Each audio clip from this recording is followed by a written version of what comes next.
We got another video from Dr. Bobby Conway. His name is fun, Dr. Bobby Conway, but his channel name is even more fun. Christianity Still Makes Sense. Every time I read it, it makes me laugh just a little bit because it sounds like such a plead. Guy is like he's begging, like he's like, please believe me, it does still make sense. And the rest of the world is like, no, it doesn't. But anyway, this video is, or it's actually short, but I'm going to cover it anyway. How atheism is the big fail. Let's get into it. I'm excited to see what he has to say. There are many reasons why atheism has fallen on hard times. I don't know. Let me give you 5. First, atheism struggles to objectively ground moral values and duties. Second, atheism... Right. It's a shorts. Number 1, atheism struggles to objectively ground moral values and duties. This is frustrating to me because Dr. Bobby Conway knows this, and many other Christian apologists know this, that atheism doesn't struggle to objectively ground moral values and duties, because that is not the function of atheism. Atheism has no function. It tells you nothing about what a person believes, what a person values, what their morals may or may not be. It tells you nothing about their worldview, because atheism simply means you don't believe a God exists. It's not prescriptive to anything. It just means you don't believe a God exists. But on the flip side of this, how does Christianity solve this problem in any way?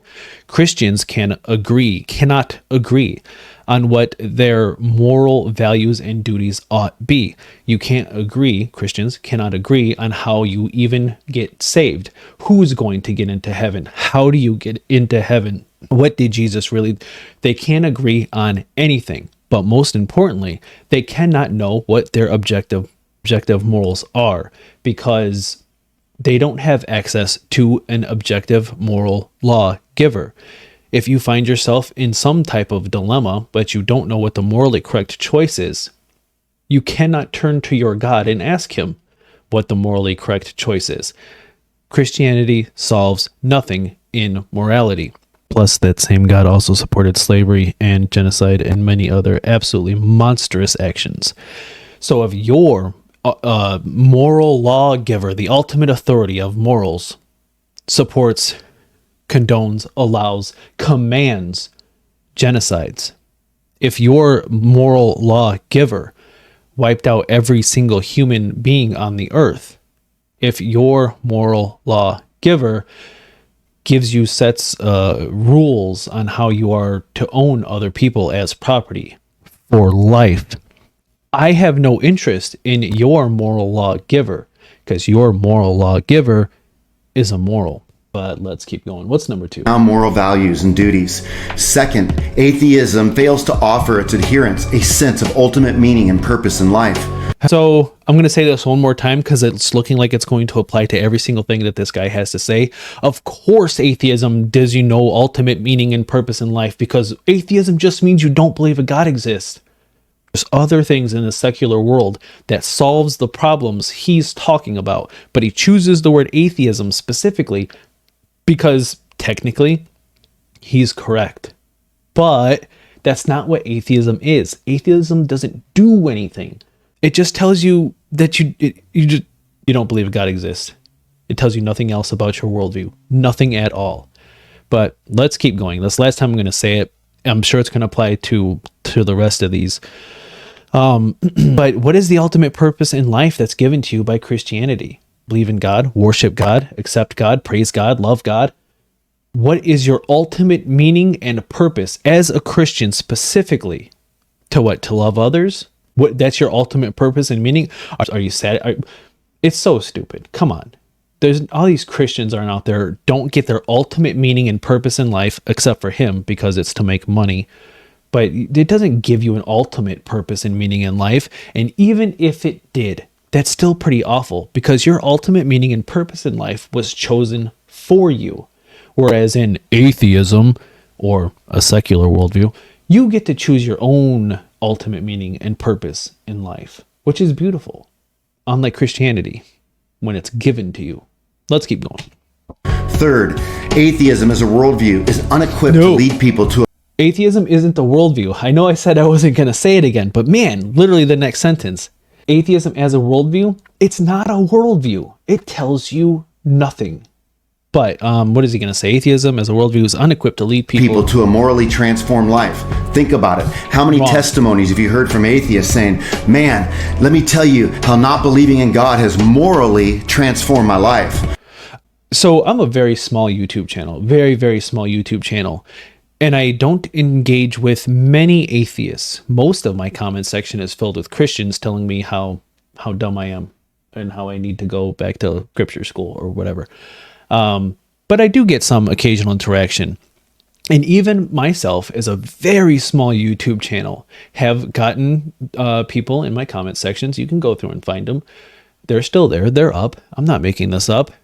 Of former Christians telling their story of how their morals improved after leaving their religion. So just me, that I can think of immediately off the top of my head, at least one. And I think that's a pretty good sample size because, like I said, I don't interact with many atheists. So of the probably 10 or so atheists that I have in my comment section, if at least one of them have said how their morals have improved, that's 10%. That's pretty good. I think that's really good. But honestly, if you need to believe in a God to improve your morals or have your life morally transformed, then there was something else wrong to begin with. Because there's many other much better reasons to morally improve yourself than if I don't, I'm going to go to hell, or because Jesus wants me to. That's got to come from you. Otherwise, you're not really morally transformed. You're just kind of roboting along. But let's keep going. Fourth, the naturalistic worldview that the universe popped into existence out of nothing seems absurdly. So, as a professional apologist, Dr. Bobby Conway knows for a fact that this is not what the natural worldview says. Nobody says in any meaningful way that the universe popped into existence out of nothing. Nobody says this. He knows this, but they keep repeating this. They keep repeating this. They keep repeating this.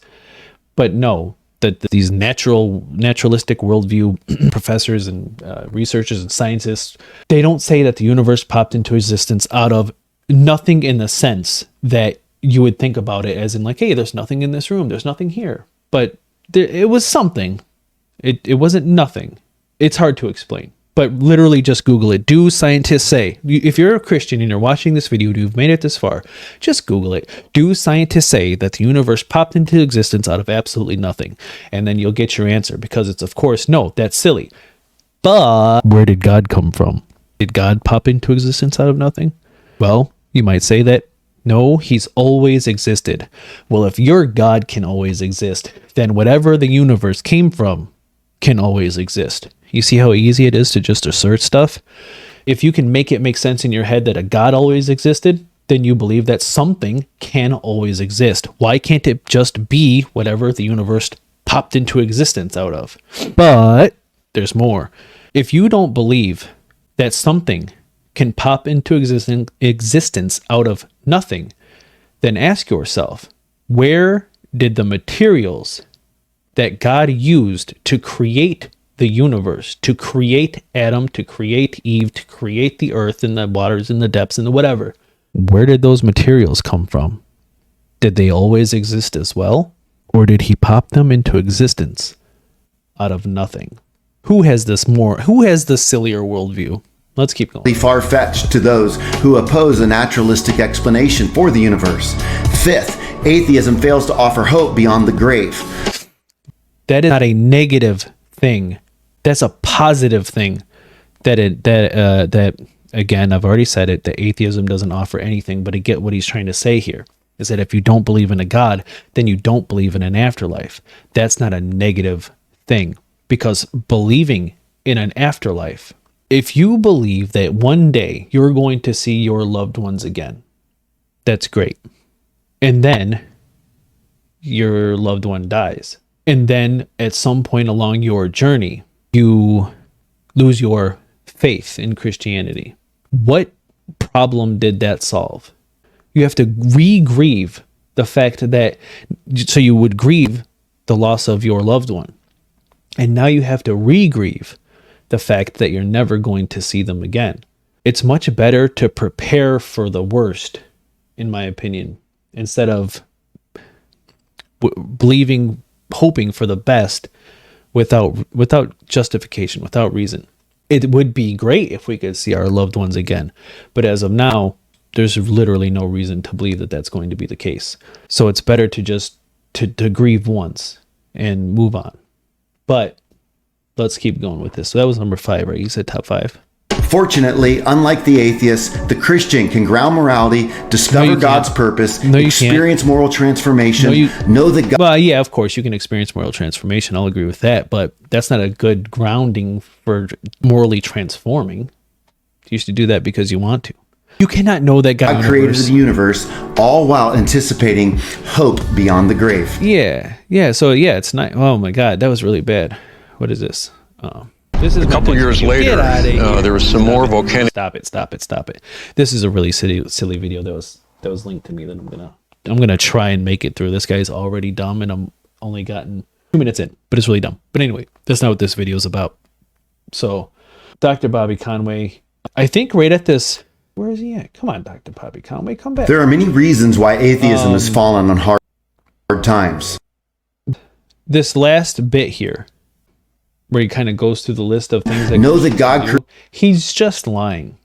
You can't do all those things. You can morally transform. That's the only one I'll give him, but even then it's for bad reason.